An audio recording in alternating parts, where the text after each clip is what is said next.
Welcome to The Collaborative, the podcast where young professionals in Michigan's credit union industry come together to connect, grow, and lead the future of cooperative finance.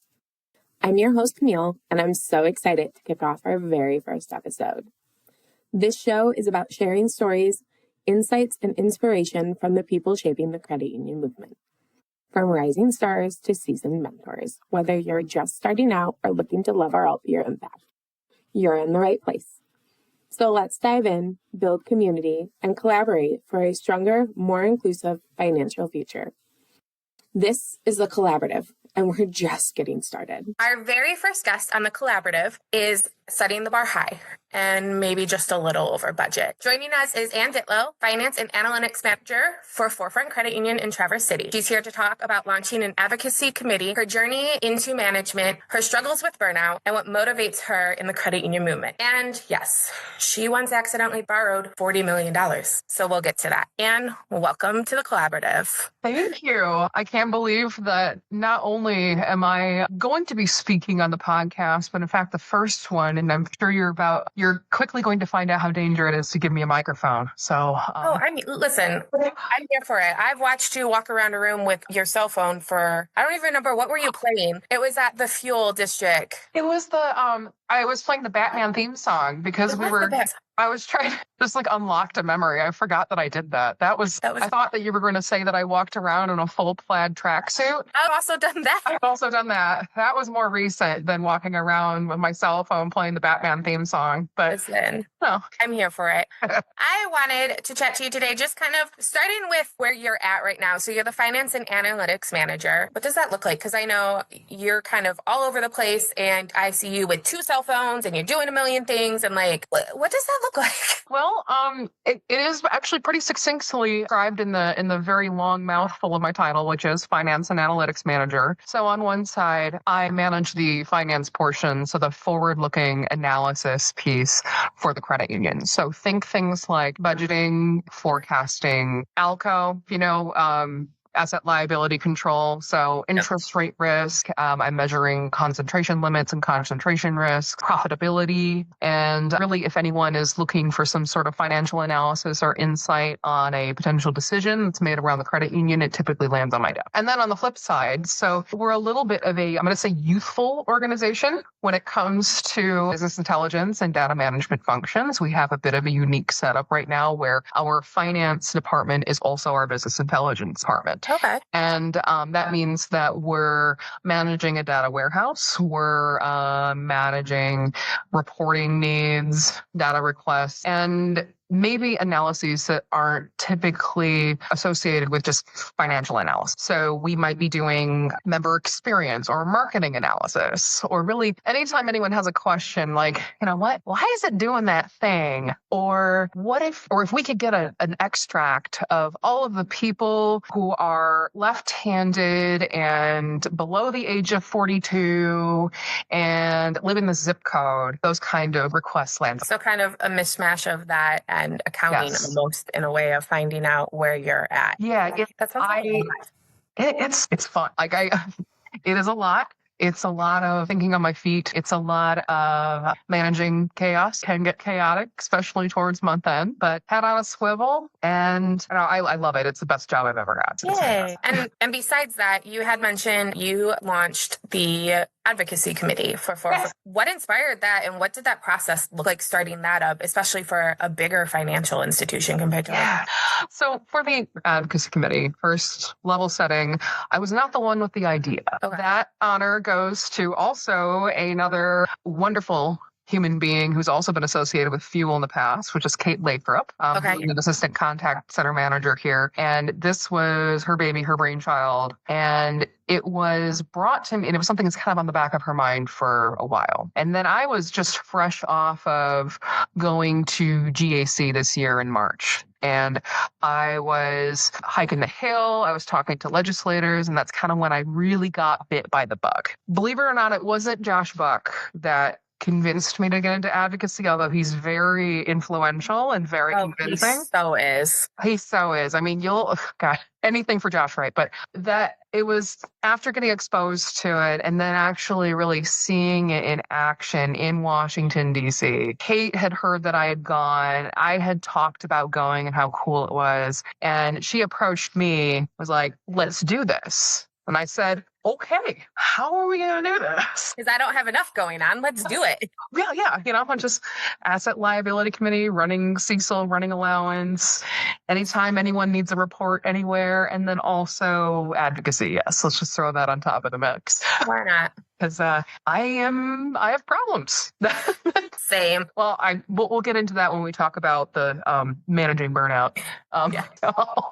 So we met, we talked, and we identified an opportunity and kind of a gap in what we were doing. And Kate and I quickly identified, we're going to need some more help with this. We're going to need to reach internally and externally out. And we asked Abby Hubbard, who also formerly of Filer Credit Union, also longtime Fuel Michigan participant. Love Abby. We all love Abby. And she immediately went into it as well. And she joined in, and then another one of our awesome contact center assistant managers, Katrina Lafferty, immediately. So that's the four of us. And then we started branching outside. So we made connections. Obviously, we talked to Josh. We talked to a few other financial institutions that had working advocacy committees already, and started to learn from what they identified were their mistakes, were their challenges, were their struggles. If you were to launch all over again, what would you do?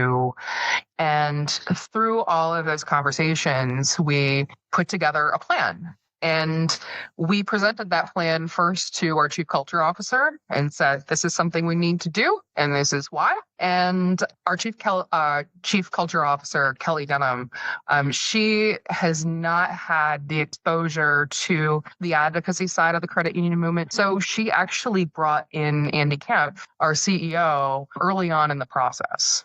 And so soon after identifying our plan, how we were going to launch, we sat down, the four of us, with Kelly and with Andy, and we pitched it and said, this is what we want to do. This is how we're going to do it. This is potentially what it might cost. And this is some of the milestones we want to meet. And it resulted in a yes. So, which was...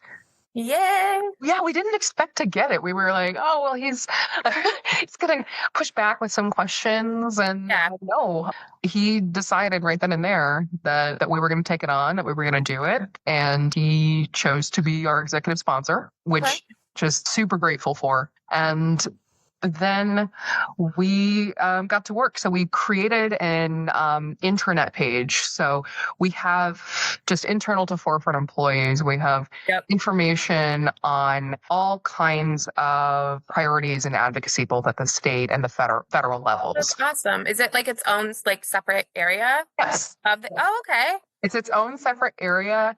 We're also sharing member stories, so any sort of success stories that might need to be communicated upwards to a state or federal legislator or a decision maker.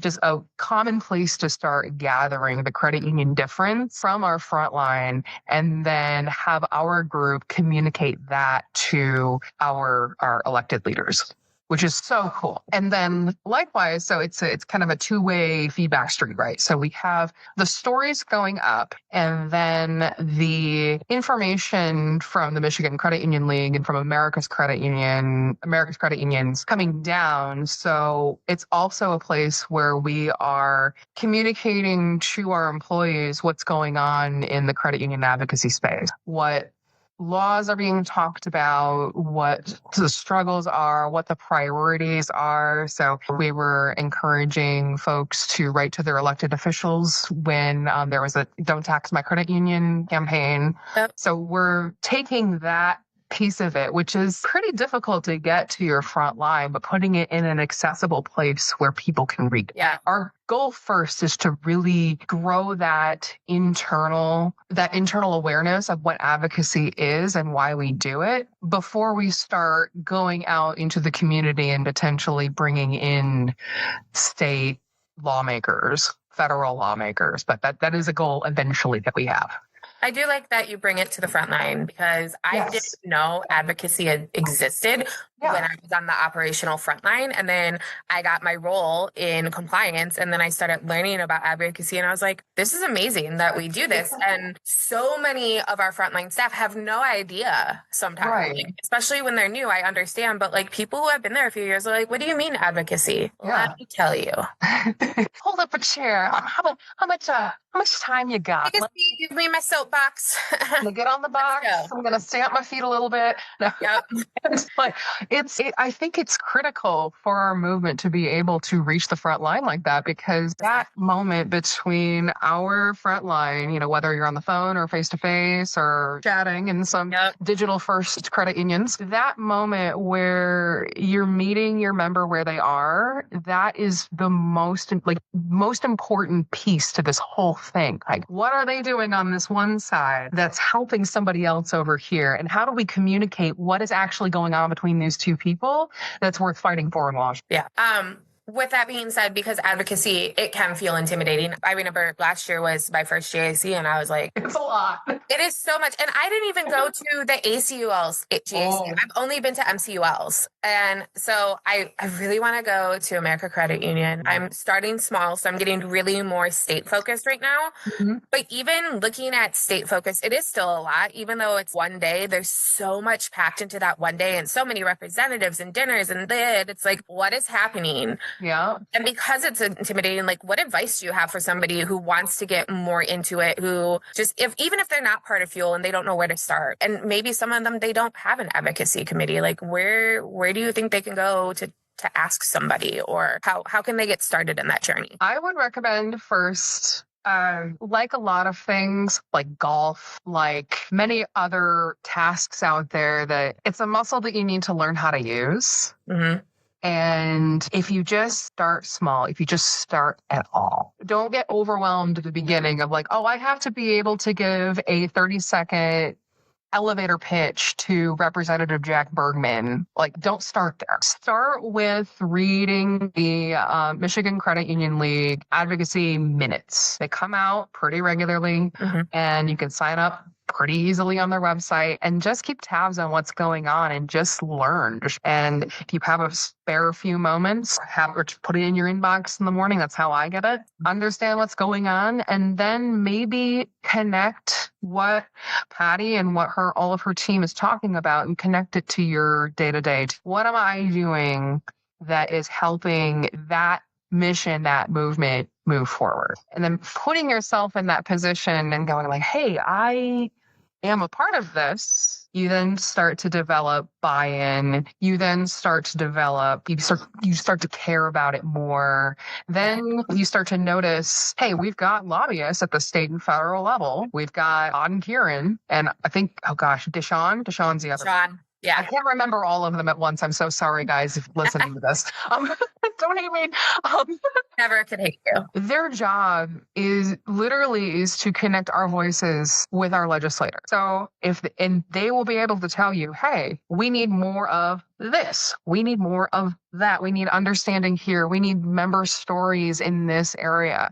When I went to GAC, the Michigan Credit Union League, they track all of the different attendees that go there, and they will reach out to you and ask if anyone wants to speak on a particular issue. And that's how I got to speak with Jack Bergman about the efforts to limit or prohibit credit union purchases of banks and how that might not be a good idea. And I was able to do that by answering an email from Todd going, hey, Forefront bought a bank once. I might know a thing or three about this. Let me speak. What are you looking for? And just opening that dialogue with our credit union leagues.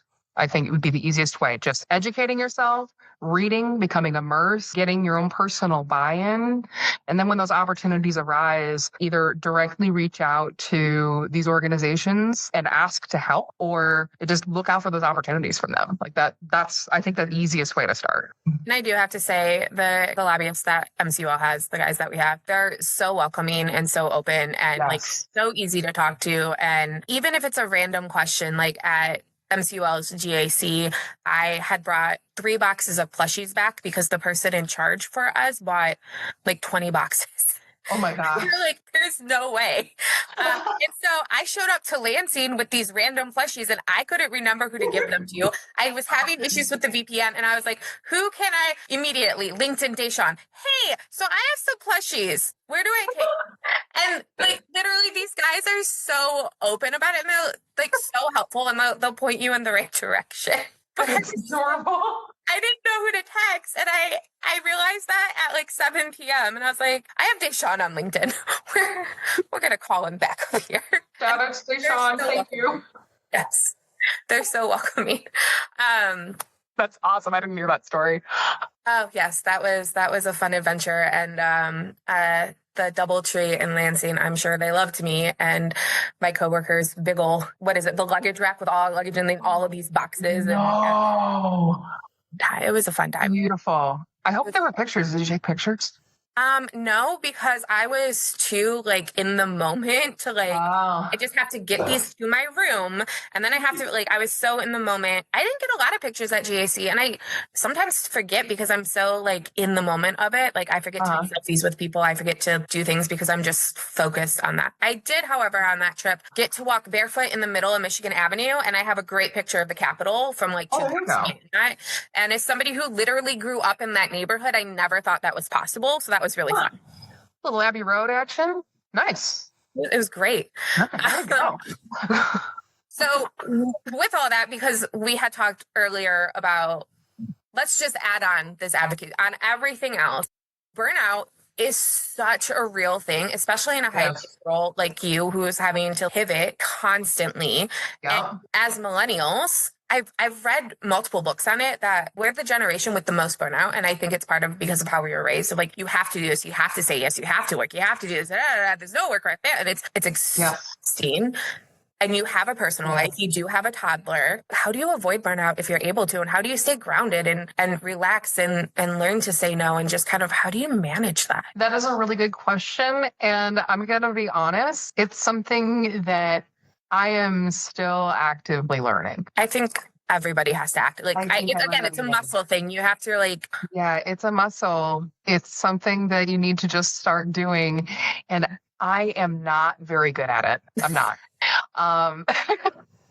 So you might not be getting the answers or the quick, trick to solving burnout that. Oh no, I know that's not going to be. Let's just talk about it if you can. Yeah, I'll talk about it. Oh gosh, yeah. And hopefully someone on your podcast is going to have something beautiful to say and I'm going to learn from it, but it's probably not going to be me. That is the whole point of the podcast too. It is the whole point. To have a voice and kind of even people who are not in fuel to feel more like engaged and go like, there's somebody out there like me. Yeah. They feel this way. Yes. And I guess how to start with it, I have a difficult time saying no to things. And I think part of it is I have probably one of the biggest growth mind streaks out of anyone I've ever met. I love new opportunities. I love new things. I love learning something new. And I treat every request, every project, every committee, everything as a potential way to learn something new. That's something that personally drives me.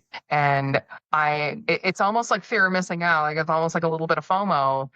If I say no to something, am I missing out on an opportunity to learn something? So it's forcing me to assess and prioritize my opportunities, which in the beginning, when you start a career, there's probably not a lot, but once you start going to enough conferences and you start to do enough around your organization, if you start to progress and grow more and more, you're going to continually be pulled into new things. And it's something that you have to learn. And it's something that I have a difficult time doing. The other part, so just the FOMO and the missing out potentially on learning something new. The other the other contributor to it, it may be more specific to me, but I absolutely know that there are other young professionals out there that struggle with the same thing. So I'm just going to say it. I've met people in the Michigan Credit Union League with this problem that I have. Yeah. And nationally at GAC, at the Crashers program in Filene, you're all out there. I see you. People with adverse childhood experiences who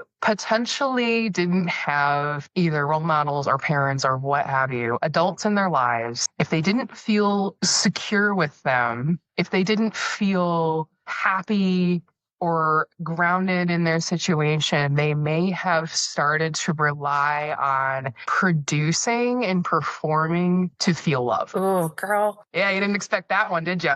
Not expecting to get attacked on my own podcast today. Whew. It's fine. I'm good. It's true, though. It is so true, especially when you don't have that. And it's like you start doing something and you get that first, like, you did a great job. And you're like, I have to keep doing this and I have to keep putting out and keep going. Yes. Like, it's my therapist. Every time I tell her I take on something new at work, just because I go to weekly therapy because that's my way of not getting burnout. And she just stares at me like, you said yes to another thing. Oh my gosh. Like, it's so true because you get that like validation. And now you're like, I need to keep going and I need to keep one-upping myself. And then we get into the cycle. And at least for me, if I wasn't solving problems, if I wasn't solving other people's problems, I didn't feel secure. I kind of grew up, and without going into, the sob story of my whole life, I basically, we don't have time for that. Listen, you and I in Traverse City sometime soon weon have drinks and we'll do the whole. We can trauma bond. Yes, let's do it. let's have a good trauma bond gin down the car. So growing up, as someone who didn't, the way that I describe it, kind of 10 cents, is whenever I needed an adult, I knew that an adult was never going to come. And there was conflict, there was violence, there was addiction. And I found that controlling people, controlling outcomes, controlling things was the only thing that made me feel okay. You had no control for anything else. Yes. And then you realize if you say yes to everything and you figure it out, it's so much more, it's easier to deal with life when you just take it and internalize everything and you sort it out after the fact, because you're trying to control so many volatile people around you. And you don't realize that you take that coping mechanism that you learn when you're like a kid, you take that and you apply it to every single personal relationship and every single job that you will ever have. And that's what happened to me. And I'm trying to unlearn all of that. It's so hard, unlearning things. And then you're a professional and in your case, you're a mom and you're doing all these things, but now you're having to work through your traumas and work through the things and learn these bad patterns and undo them. And it's like, it's hard. There are days that I can't, because I did something in therapy and I'm like, I'm not coming into work today. Like, we unpacked some ish, like learning that and learning to say no. And the FOMO is real. And it just, it's something that I'm working on as well. So like, it's legit. I know we're all out there. And I've met so many I didn't know that you're part of the club. So welcome. Thank you. I feel honored to be here. It's something that I have to work through and constantly remind myself every single day that it doesn't matter if I am producing or not, solving somebody's problems or not. It doesn't matter. I still have value. 100%. It is okay to say no. It is okay to assert a boundary with somebody. It's okay to do those things. It's necessary to do those things. And, as young professionals, I feel people who grow up like this, like it's like a double-edged sword, right? You're constantly fighting burnout, but on the flip side, there's such wonderful qualities to be gained from having adverse childhood experiences. Because, man, can I swear? Like, go for it. Go for it. Oh, good. We get shit done. Yeah. Like, we get shit done. We're gritty as hell. Yep. And like, we don't take no for an answer when we know something is possible. We do it and we keep going and we keep pushing forward.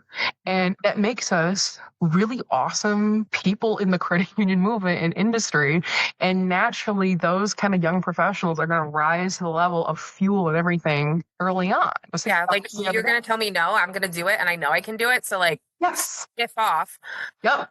So, and we're all in this early career portion where like we're all becoming aware of this like ghost of childhood past, like all of these problems that we're all running from. Yeah. And I say all. I know there's normal people in fuel. Okay. There's we love them. We love them. But but a lot of us have a lot of it. And even though like my past doesn't look like your past doesn't look like those ghosts are completely different to everybody. And it doesn't matter. Like even if you had a quote unquote normal, we still have them. Yeah. And again, I think it's just the millennial thing. And we do have Gen Z coming into their careers, but a lot of us are millennials in this industry right now, in the young professionals. Yeah. And we've had that. And we've had these things we've watched in our lives. In my 36 years, I have watched economic collapses and wars and all of these things. And no other generation has seen that. And now we have the generations who raised us being like, you have to work and you have to put out, and you watch the world burn and you watch things happen in your life. And you're just like, okay, I'll figure it out. If you're not going to help me, I'll figure it out. Like, screw you. Justin Bamford, our CEO at Harbor Light, one time looked at me and said, so how's saying no going? And I was like, I said no to one thing. And we're all in this like figure it out portion early in our careers all together, and it's messy. We screw up. I'm pointing down like this hallway because this is where all of our executive office are. All of these people have seen me at my worst. And I've cried in every single executive office multiple times. Multiple times I have bawled my eyes out. So when we have new people, I'm like, I'm scared to go talk to the CEO because I have crashed out in his office more times than I care to admit. Oh yeah, we all have. And it's messy, but we're growing. And it's something that I think that as long as we're aware of it and we continue to make progress, we're going to become we already are leaders, but some other level beyond, that leader that still has that grit, that ability to just get shit done, but then also be able to take care of the little kid that didn't have anybody. Yeah, I think that'll totally happen. I did not think I was going there, but there we go. Girl, let's get deep. With that being said, getting the messy and the gritty, you mentioned a vendor having to buy you clothes to get into an athletic club, and then you throwing if we want to talk about messy, I feel that is just a little bit of grit because you're like, I don't belong here. Like, wait, how? And also, good on that vendor for buying you clothes. Like, thank you. That was awesome. Oh my gosh. I have so many of these weird stories that I forget that I share them, and then they're all coming back. Realize, oh my gosh, I am absolutely feral. Yes, Sean Collins of Performance Capital Partners or Performance Capital Trust. Sorry, Sean, buying me pants. So I have this thing, and this is early. This is my first. Actually, I think this might have been one of my first fuel events. Okay. Where we had the Q1 meeting over in Detroit at the casino. Yes, I'm GM. And I have that attitude when I go to conferences, and I say, you know what, I'm just going to get everything I can out of this. I'm going to say yes to everything. I'm going to try to get into trouble in scare quotes and see what I can do, see who I can meet, and just take these 48 hours plus some change and really try to get a feel for this industry, these people, what have you. And one of my tactics, and I highly encourage people to do this. I don't highly encourage people to beg for pants purchases, but I do highly encourage young professionals, especially if there is a group of professionals at a conference and they seem like they're having a pretty good time, it's probably a slam dunk to go up and introduce yourself. One of my signature moves, especially with someone who's wearing something interesting, quick compliment them. Like, hey, that jacket is really nice. That is my go-to to break the ice with anybody. Oh, yeah. Like immediately, like they smile and they're like, oh, yeah. And you're like immediately in, like, boom. Immediately. Immediately, I love your glasses. I love your shoes. I love the way, like, your laugh carried across the room. And I just had to go and see what was going on. I've used that one too. They immediately warm up to you. They immediately take you in. They ask you who you are. Credit union professionals love YPs. They do. They just, Yep. God bless you all listening to this. You're all amazing. You make us feel super, super welcome, because when they figure out that you're a young professional, they want to know where you're working for. Then they're going to probably talk smack about your CEO. They're probably going to make jokes.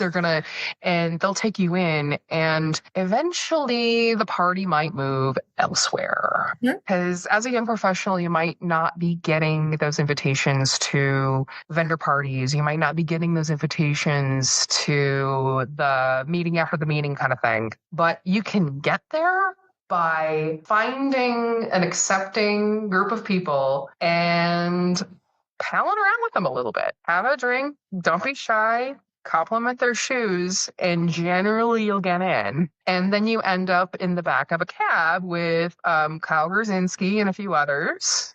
And, Kyle G. It was a fun time. All you have to say is his name, and I know. Yep, you know, and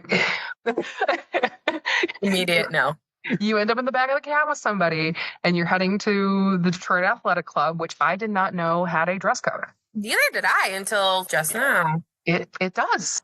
It has a dress code. They do not like jeans in their dining room. Didn't know that. Didn't know I was going to the Detroit Athletic Club that night. You know, it just kind of worked out that way. And they stopped me at the door when we finally got there. And I kind of looked, I'm like, oh gosh, like I didn't even know. Like, I'm so sorry. And Sean from Performance Capital, he took me to the pro shop in the front and bought me pants. I didn't even have to ask him. He bought me pants. It was so sweet. And then I put them on in there. They were like these like black leggings. I still have them. Super comfortable. And I put them on. It sort of worked under my jacket, my shirt, sort of not. I think the jeans actually probably looked better, but like it fitted within dress code. So I got in. And now he and I have a story. Of course, like my executives here, they heard about it. They think that's hilarious. And I was so embarrassed at the time, but I look back, like that is actually really funny. Like I networked my way into a dinner I wasn't really originally invited to. And then that vendor bought me pants to get in the building. I love that it wasn't, he wasn't like, sorry, you can't join us. He's like, without you even asking, was like, I'm going to solve this. You're still coming with us. Let's go. Yeah. Like, you just like, I even tried to pay for him. And then the lady at the counter was like, oh, he put that on his account. It's fine. I'm like, what? It's the company account. Listen, they pay for it. It's fine. Like, I have a feeling that I wasn't the only one that this has happened to. Like, I'm sure you're not. Oh, well, you hear it at a club and you think casual, like leggings, right? But like, yeah. I thought like if the jeans look nice and they're not ripped, what do I know? So those are the kind of people who are in our industry. They will buy you pants on a whim to make sure you're included. I love it. It's so amazing. Like we work with some incredible people. We really do. And then I also kind of took that as my message from the universe that I needed to be ready for those kinds of events at all times. And I basically never wore jeans in a professional setting ever again. And I redid my wardrobe, and now I look awesome. So. I mean, you do. You're always wearing something that I'm like, dang, girl. I don't know what I'm doing. But it works. It kind of works. With other mistakes. So you got new pants. Yes. How did you get $40 million? Well, I didn't actually get $40 million. Okay. So like, how do you accidentally borrow? And like, who, like, I need to know. Oh, this was early on. And for any folks listening on the call that never hit our books, never hit our account, interest expense never hit, it's all good. All of the internal controls worked as well as they should have to prevent. Oh, that's good. Me, the unmitigated, unhinged disaster of a person that I am. Oh my gosh. So, one thing that I'm working on, I joke that I will die on my hill of typos. And I sometimes move, maybe not too fast all the time, but checking my work for tasks that I really deem not as super critical in the moment don't really get the proper ones over that they probably deserve. Okay. Which led to me not catching my own error when I fat fingered over on my numpad, the 4 being next to the 1, when I was initiating a borrowing for what I thought was $10 million, ended up being 40. How many executives do you think got phone calls from our borrowing partner? Every single one of them? Most of them, yes. So they at least were like, this isn't normal. This is, you're not, you don't have enough collateral for this? You don't, what? What? Okay, well, at least they caught it. Oh, they caught it. Everybody caught it. And I'm like over here like, because, my boss got a phone call. His boss got a phone call. I got a phone call. My teammate got a phone call. And it just ended up being like, I was so embarrassed. I was so embarrassed. But I use that experience as like a, hey, it's not, well, some people say it's not open heart surgery. It's not rocket science. I blend those two together. I call it's not rocket surgery. Nobody's dying. Right. It's fine. But, check your emails before you send them, especially when it's something like that. Don't just go, and I'm the kind of person that is too, is I'm typing so fast and it's like enter, boom, and then I'll go, oh. Yep, oops. I hit enter yet. Very human mistake. It was something that my teammates, my supervisor at the time, like it was really a point of they made fun of me for it. I'm still made fun of it to this day, and I poke fun at myself for it. I mean, I would expect nothing less. If I made the mistake, I would expect them to still poke fun at me. Oh yeah, it was. I made it so easy for them. When I open a door that wide, like if you're not walking through it, then what good are you? Like, and I think that's one thing too, is being able to take that feedback and joking, because the credit union industry, like this is the one industry I've been in where like you can joke and nobody takes it offensively, because we all know that we all have each other's back at the end of the day. Yes. Yeah. So like, yeah, you can talk all the shit about me because I made this mistake. Like I own up to it. I messed up. I did. Yeah. Great. It's fun. I fingered my 4, my 1. I make mistakes all the time. I do. Same. I'm quality control and I do it sometimes. And I'm like, I do. We learn from these things. Like and you're never going to stop making them either. Yeah. And this is why we have internal controls. This is a great example of why internal controls exist. Yes, it's exactly. So these mistakes don't happen. Exactly, because that would have been a very expensive mistake if that actually went through. But the controls that were in place worked. We got the correct borrowing that we asked for. Yay. And everyone got a really funny joke at my expense for several years. So. So stepping into like the management role, kind of leadership, I don't know how it works in your org structure. We have like our executives and then our leadership and then like mid-management and all of that. Was that your goal, was to get into your position from the beginning? Or it was just something that was like, oh, it organically happened and here I am, now I'm a manager? Yeah. So I have and I don't know if I've ever actually talked to you individually about this, but I have a very strange story just into the industry in general. And then that other piece where I actually ended up into credit union management. I actually started with a degree in biology. I worked in a molecular biology lab for 5 years. I was actually I can send you a picture too. I have I'm at like a bench, like pipetting, doing gene expression screening studies type. You just did like a complete 180 in your career. Oh, yeah. And that wasn't the only one. Okay. Because then I went into software development at a third-party employee benefits company after that. Because that's a normal transition, right? Like, just why not? And why not? Thankfully, numbers all work the same. They do. And then after that, and none of those industries really fit, but I still loved that, like, math, technology, strategic decision-making sort of intersection, and then also helping people. And I didn't realize the helping people or the mission aspect of credit unions was so strong within the industry until after I was already in. But I I got into that role and it ended up being like as an analyst, and it was the perfect mix of problems to solve, learning new things every day. And then eventually I learned like actually these strategic decisions that I'm helping to support are actually making a tangible difference in people's lives around this community, which is so cool to me. And I hadn't really wanted to move into management. Like I knew it was like I didn't like, maybe that's not like the correct thing. It wasn't your original plan. It wasn't the original goal. I mean, the original plan I had was to be a genetics researcher. It was to be I was thinking about being a pathologist at one point. I was thinking about being a dentist at one point. Like that dream job never really truly exists for me. And I still don't really think that it has a name. Okay. But I know it's the right industry now.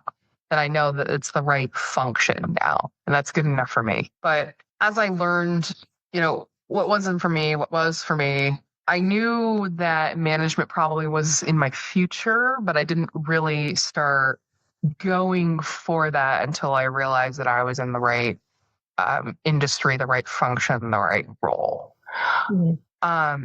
And it just kind of started as gradually taking on more responsibilities, gradually building out the department just as an analyst. Like I was putting structure around work that didn't really have it before, and starting to take that, I guess, that sort of buffer zone between executive management who are looking for those insights, and then my team who's actually digging around in the data and digging around in the financials in order to support those decisions. I was naturally gravitating towards that middleman type role, which was really natural for me because that's what I did in the role previous to this one, where I was basically a product manager over several different software teams. And I was explaining the requirements from upper management, like what they needed to build, and then explaining that down in technical terms. So, but it's that flow of the information is actually in reverse this time. It's like coming up from us to them. Mm-hmm. So it's a different direction, but it's still that skill of bridging two different worlds and being able to speak about highly technical concepts to executive leadership, and then bringing that down to the analyst level, the data level, and being able to parse out these numbers mean this, so that means we should make this decision here. So I started naturally moving into that role because that's kind of where I like to be. And it eventually, the types of tasks, like the department started growing just naturally because of the volume of requests that we started getting and the amount of regulatory burden we had for certain financial analyses and stuff that we were required to do, stuff that we needed to do in order to make good decisions. It just kind of kept growing, and then it became more than our CFO at the time was able to manage. So this group of 4 analysts were like, they're kind of on their own, and then he has all these other departments that he's managing. So it kind of became apparent that there needed to be a manager. And it wasn't like I sprung out of the ground and I was anointed and all these things that everyone went, hey. It was posted. It was put out there. There were other people that interviewed for it.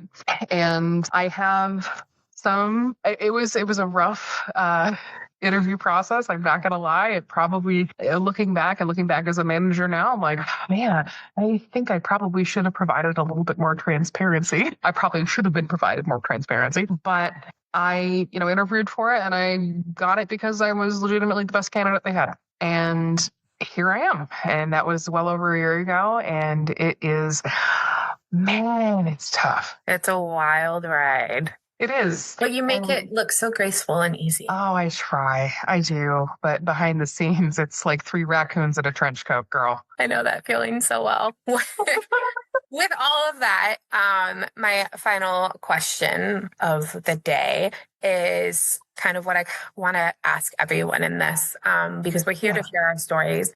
Yeah. And if you look back on this journey in the credit union as a young professional, what is that one moment that just made you go, well, that's why I do this. This right here is this reason. Whether it be with a member, whether it be with your whether you found like what is that moment that makes you go, I'm in the right spot?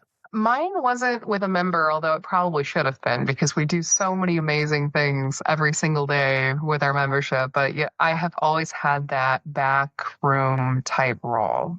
Mm-hmm. My moment for me, I think it came about as, I guess, a culmination of experiences that I had that same night when Sean bought me pants. And after everyone was so kind to me from all of these different organizations, either vendors, CUSOs, other peer credit unions, and it really hit me that this particular industry was so collaborative and everyone was on the same team, whether you were at a $14 billion institution or a $14 institution. They don't care because we're all in it together. We're all in the same boat. We don't really truly view each other as competitors. And we're all, from what I've seen, mission driven and really serious about taking care of our membership and taking care of our communities. And it was the first industry, I've jumped a few, like we said,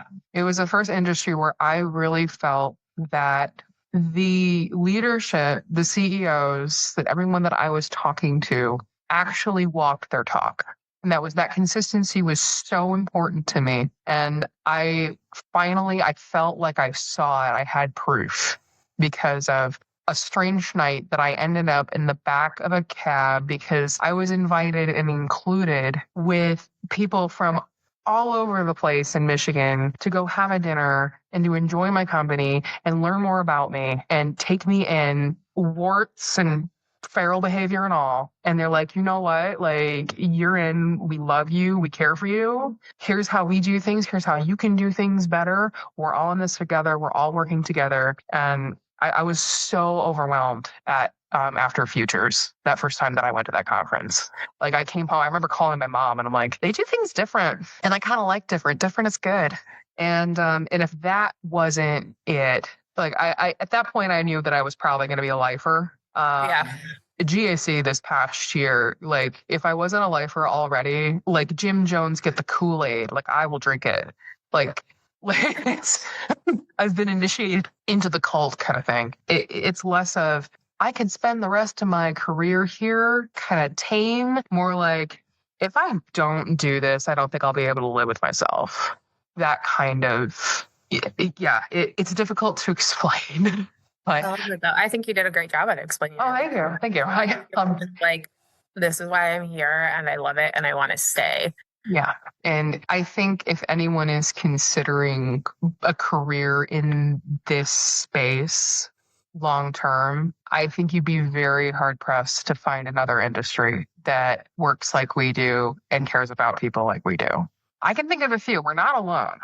You ever heard of rural electric cooperatives? They're a little bit cut from the same cloth. I've had some interactions with a few folks from there, and it's kind of kindred souls. But it's that same cooperative financial structure that really seems to bring about this kind of collaboration and inclusivity and community first, member first mindset that is just so awesome. Agreed. I agree 100%. With that being said, Anne, thank you so much for all of the laughs, joining me, setting the tone to this podcast in probably the best way possible. I don't know about this. Like, thank you. It's been so fun, more than outside of just our normal like conference and like, hey, fuel meetings. And thank you. No, I absolutely think we need to hang out sometime. I even learned more things about you this time around, and thank you so much for having me. Thanks for giving me the inaugural microphone.